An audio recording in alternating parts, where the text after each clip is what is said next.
오래전 제가 고등부 전도사일 때 우리 학생 중에 정말 딱한 사정의 여학생이 한 명 있었습니다. 그 학생은 아빠의 그 주치 폭력 때문에 거의 매일 공포와 눈물 속에 지내었습니다. 어머니는 집을 나갔고 가정은 회복 불능의 상태에 있었습니다. 그 여학생이 몇 주 또는 한두 달 보이지 않다가 오면 그동안 어린 동생과 함께 할머니 집에 피신해 있다가 왔다는 얘기를 해 주었습니다. 늘 얌전했고 선생님이 되는 것이 꿈이었던 그 여학생은 학교도 제대로 다닐 수 없었고 또 정신적, 신체적 건강도 많이 나빠져서 교회에 오면 울다가 쓰러진 적도 몇 번 있었습니다. 그 학생과 상담하다가 그 아이 손목에 스스로 그은 여러 개의 칼자국도 보았습니다. 저와 고등부 선생님들이 그 학생을 도와주려고 정말 여러모로 애썼지만 그 학생의 상황은 좀처럼 나아지지 않았고 언제부터인가 연락조차 되지 않아서 오랫동안 안타까워했습니다. 그리고 그 학생이 상담 중에 울면서 저에게 했던 말이 지금도 제 기억에 잊혀지지 않습니다. 전도사님, 저는 아무리 생각해도 나쁜 일을 한 적이 없고 착하게 살려고 노력했는데 왜 저에게 이런 일들이 끊이지 않고 일어나는 걸까요? 제가 착하게 살 이유가 있는 걸까요? 그때 제가 뭐라고 대답해 줬는지 기억은 나지 않지만 너무 마음이 아파서 같이 울면서 기도해 준 기억이 있습니다. 그리고 그 학생의 질문은 그 후로도 제가 만났던 수많은 사람들을 통해 반복되었고 저의 삶에서도 올려졌던 질문이기도 합니다.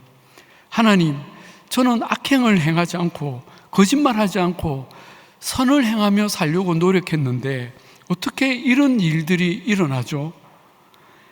이런데도 제가 하나님 말씀대로 선하게 살아야 할 이유가 있습니까?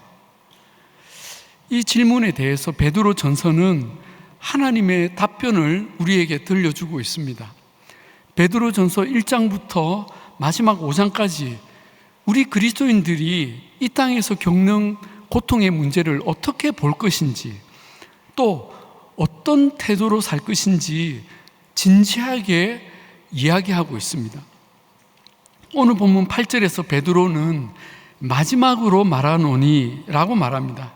자, 이 말은 이제 마지막으로 말하고 끝이다 라는 뜻이 아니고 앞에서 했던 말들을 결론적으로 정리해서 말한다는 뜻입니다. 그렇다면 앞에서 어떤 말을 했을까요? 2장 18절부터 3장 7절까지 베드로는 크게 세 부류의 사람들에게 권면을 합니다. 첫째는 사환들이고 둘째는 아내들이고 셋째는 남편들입니다. 자, 이 세 부류의 사람들에게 베드로가 권면을 한 것은 그들이 불의하고 부당한 일을 당하는 대표적인 사람들이었기 때문입니다. 첫 번째 사환들은 당시 로마의 문화권에서 가정에 소속된 종들을 가리킵니다. 실제로 당시 초대교회 안에는 이런 종들도 전도를 받아서 함께 신앙생활을 했었습니다. 로버트 뱅커스가 쓴 1세기 교회 예배 이야기라는 책에 보면 당시 종으로 지내던 사람들이 어떻게 교회 모임에 참여했는지를 아주 잘 설명하고 있습니다. 당시 종들은 너무나 많은 부당한 일과 또 억울한 대우를 받았습니다.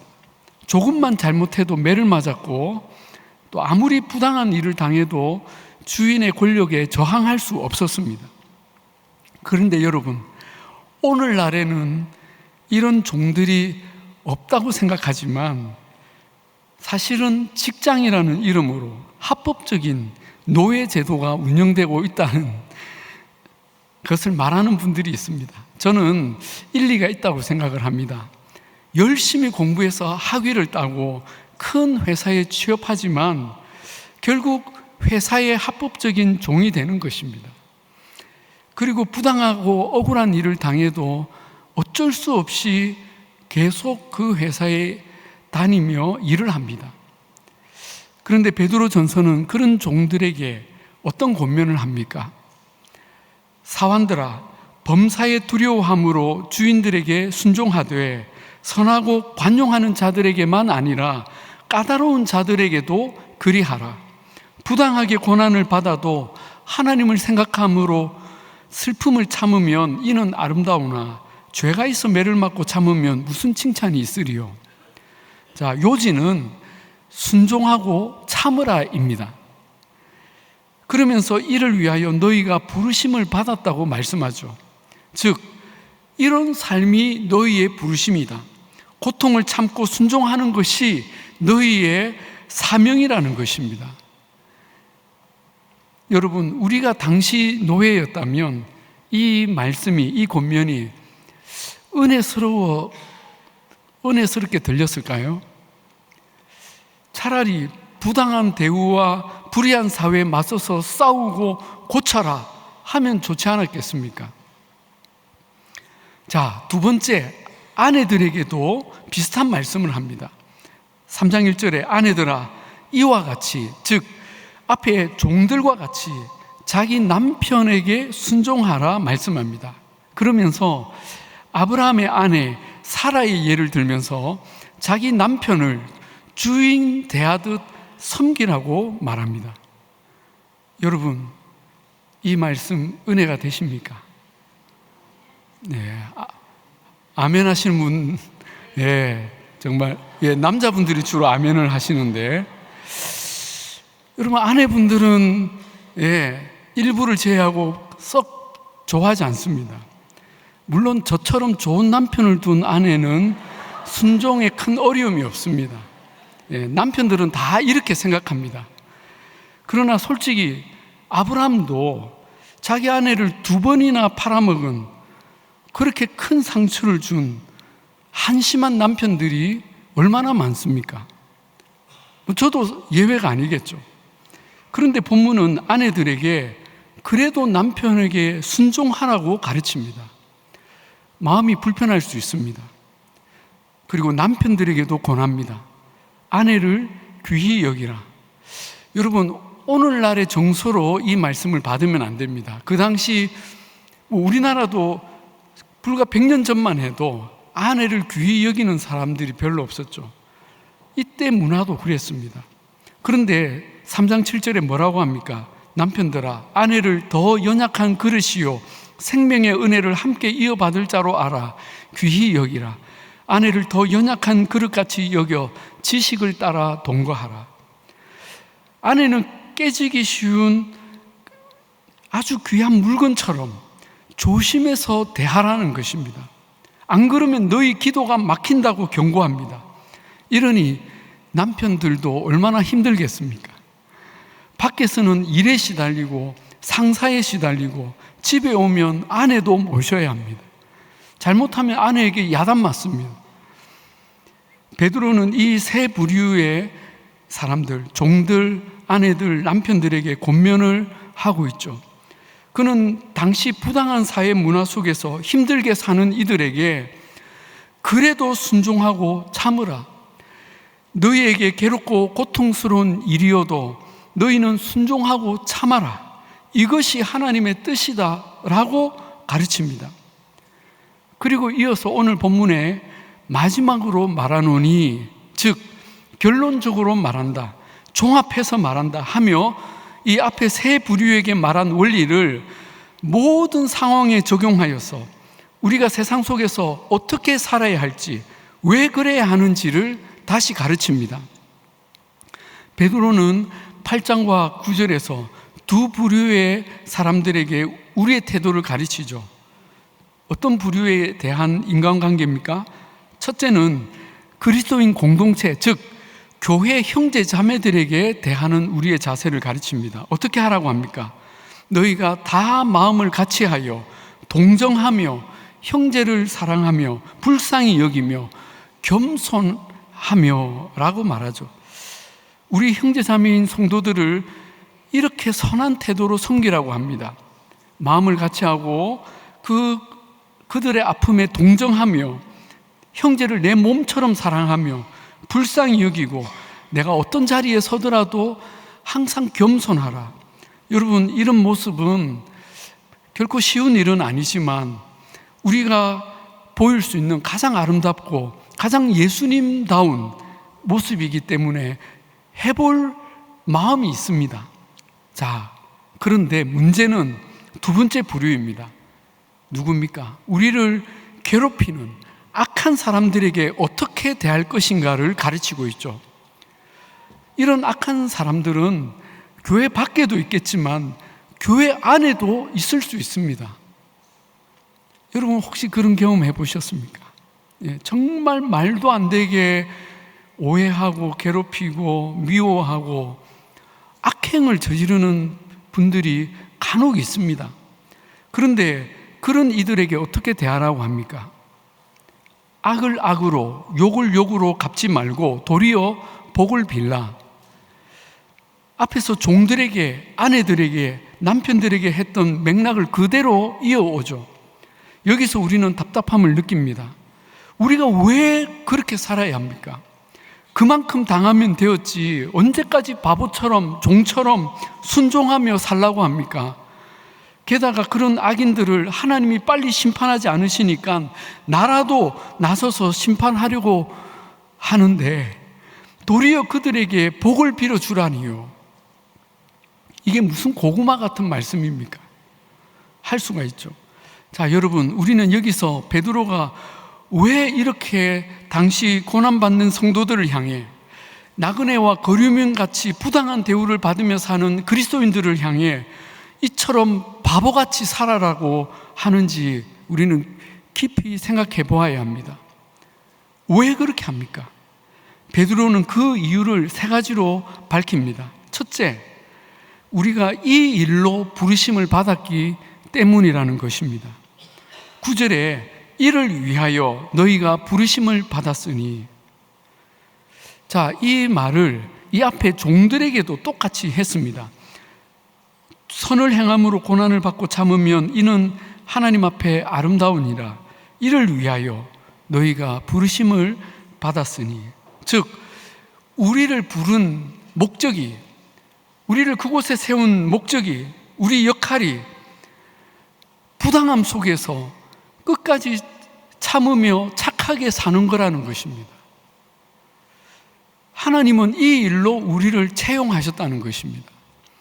이것은 우리가 쉽게 이해하기 어려운 말씀이죠.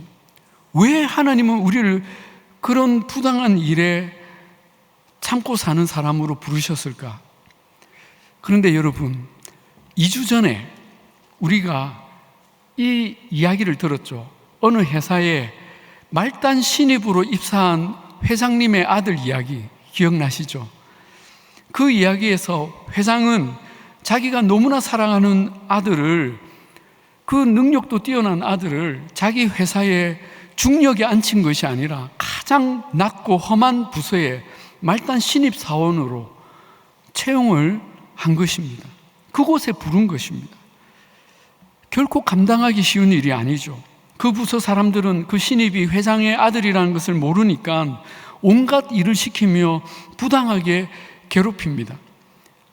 그런데 이때 지혜로운 아들은 그 부당함 속에서 불평하거나 낙심하는 것이 아니라 오히려 왜 아버지가 나를 이곳에 보내셨을까를 생각하죠.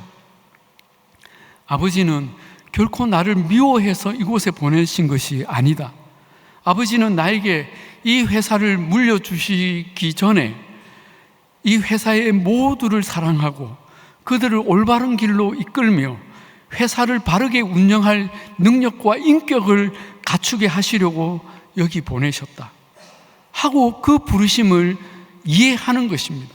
깨달아가는 것입니다. 그리고 끝까지 참으며 그곳에서 성실하고 정직하게 일을 하는 것이죠.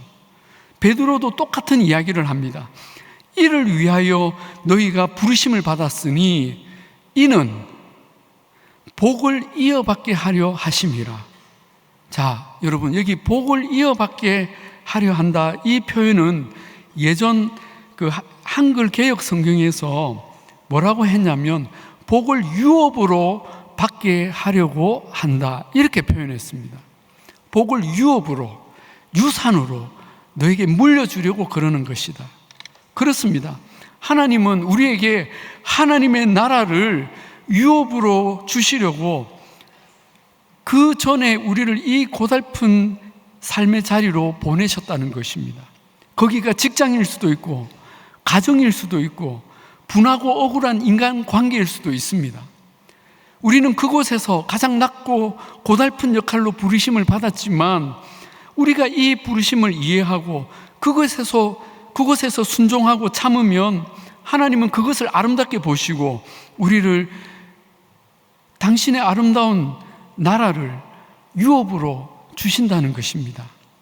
그러므로 우리는 우리 삶이 부당하고 악해도 순종하며 참을 수 있는 것입니다.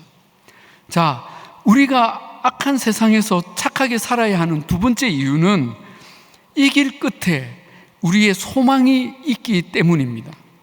자, 10절을 보시면 그러므로 생명을 사랑하고 좋은 날 보기를 원하는 자는 혀를 금하여 악한 말을 그치며 그 입술로 거짓을 말하지 말고 악에서 떠나 선을 행하고 화평을 구하며 그것을 따르라 하십니다. 베드로는 우리가 착하게 살아야 할 두 번째 이유로 생명을 사랑하고 좋은 날 보기를 원하기 때문이라고 분명히 밝힙니다. 사실 악한 사람들이 득세하고 온갖 거짓말과 불의와 부정이 판을 치는 세상에서 정직하고 선하게 사는 것은 마치 자기를 죽이는 것처럼 괴로운 일이 될 수 있습니다. 매일 하루하루가 고통의 연속이고 나의 믿음과 순종이 부질없어 보이고 과연 나에게 좋은 날이 올까 하며 낙심이 될 수도 있습니다. 그러나 본문은 분명하게 이 부분을 설명합니다. 네가 너의 생명을 정말로 사랑하냐? 네가 정말 좋은 날 보기를 원하느냐? 그렇다면 이 착한 삶을 택하고 끝까지 견뎌라. 그 길이 비록 너를 더욱 고통과 죽음으로 몰고 가는 것처럼 보이지만 이 길이야말로 너를 진짜 살리는 길이고 세상에서 보지 못하는 좋은 날을 반드시 보게 할 것이다. 아멘이십니까? 여러분, 이 말씀을 믿으시기 바랍니다. 그리고 소망하시기 바랍니다. 우리 주님도 같은 말씀을 하셨습니다. 누구든지 제 목숨을 구원하고자 하면 잃을 것이요 누구든지 나를 위하여 제 목숨을 잃으면 찾으리라. 하나님 말씀대로 살면 죽을 것 같지만 오히려 그 생명을 영원히 찾게 되리라고 말씀합니다. 진짜 생명을 위한 삶은 세상의 눈에 그 생명을 잃는 것처럼 보입니다.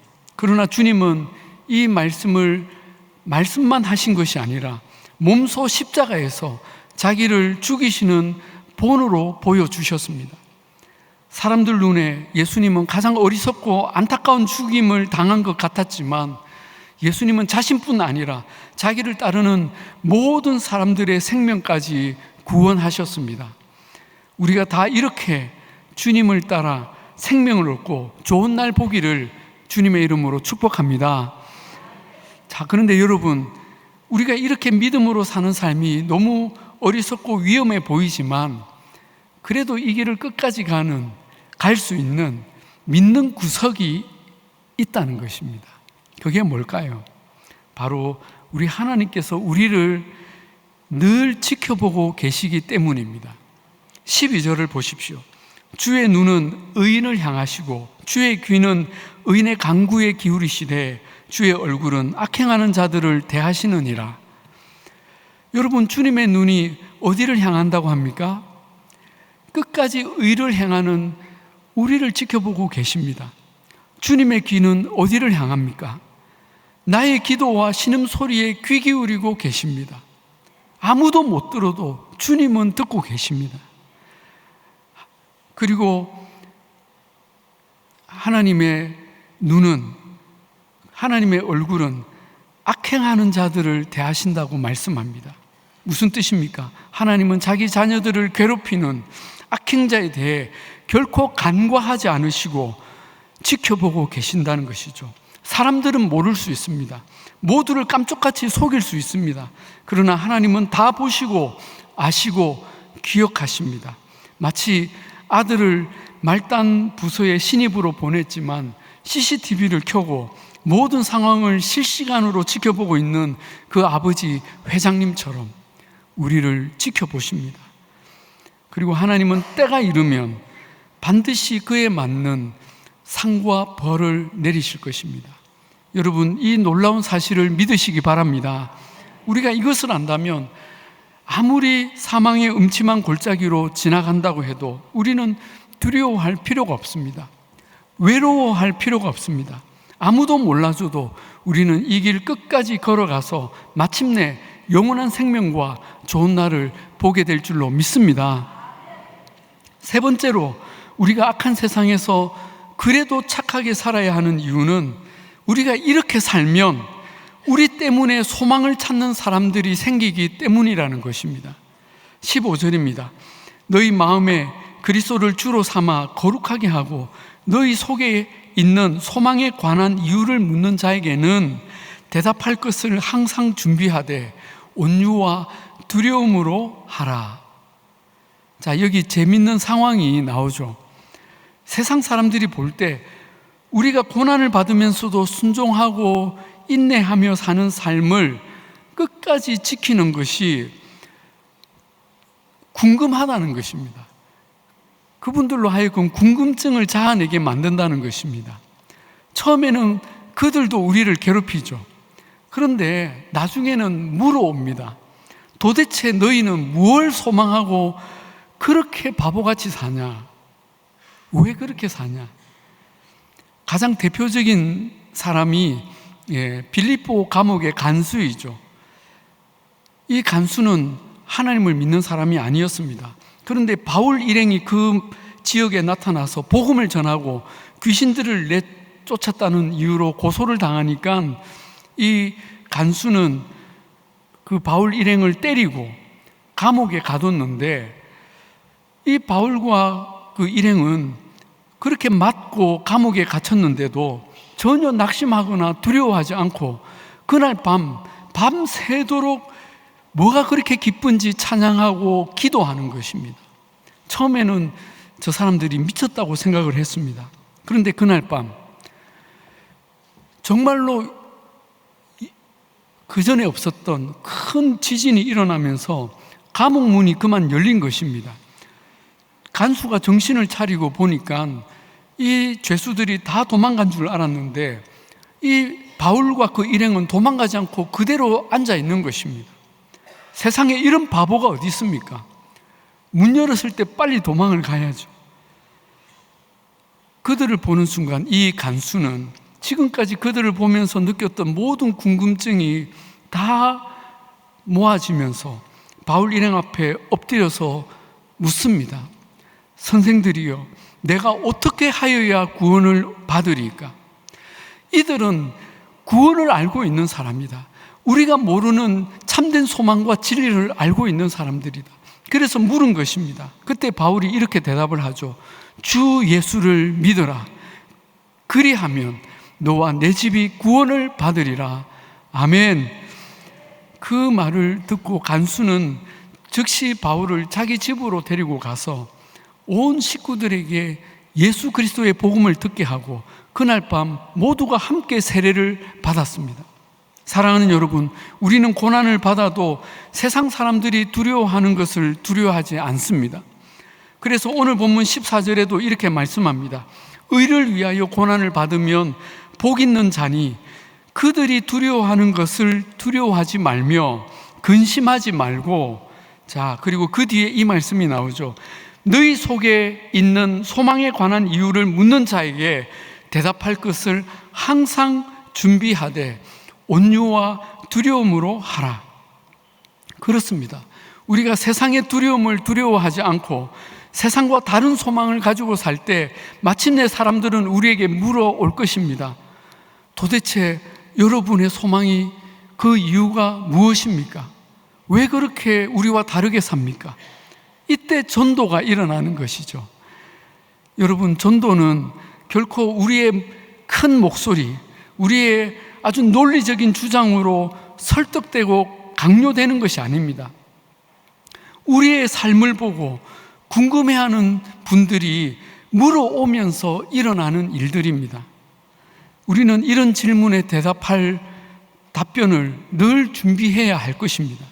바로 하나님의 아들 예수 그리스도께서 우리를 이렇게 바꾸셨습니다. 당신도 예수를 믿으십시오. 우리가 확신 있게, 그러나 온유함과 겸손함으로 증거해야 할 것입니다.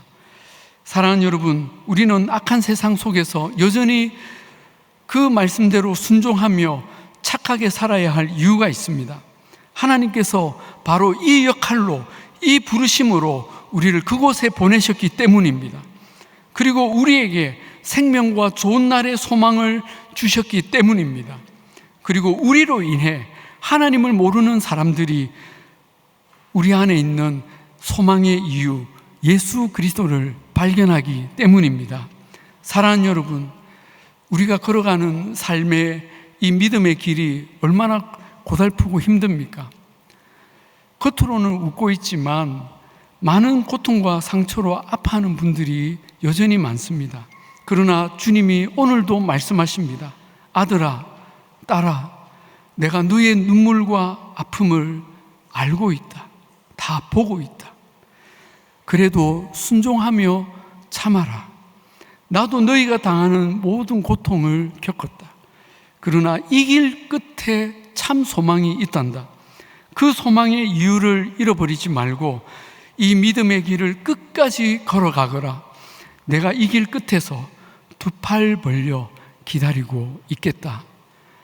이 음성을 듣는 저와 여러분 되기를 바랍니다.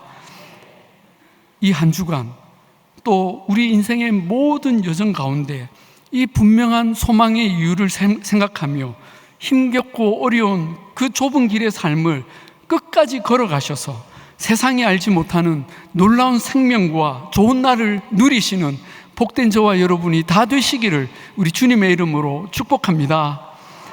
아멘.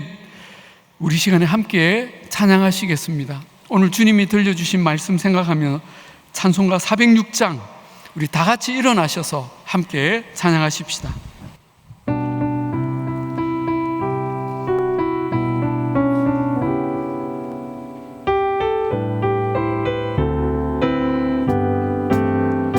고난 내 영혼 멸치 못과 풍랑이 안전한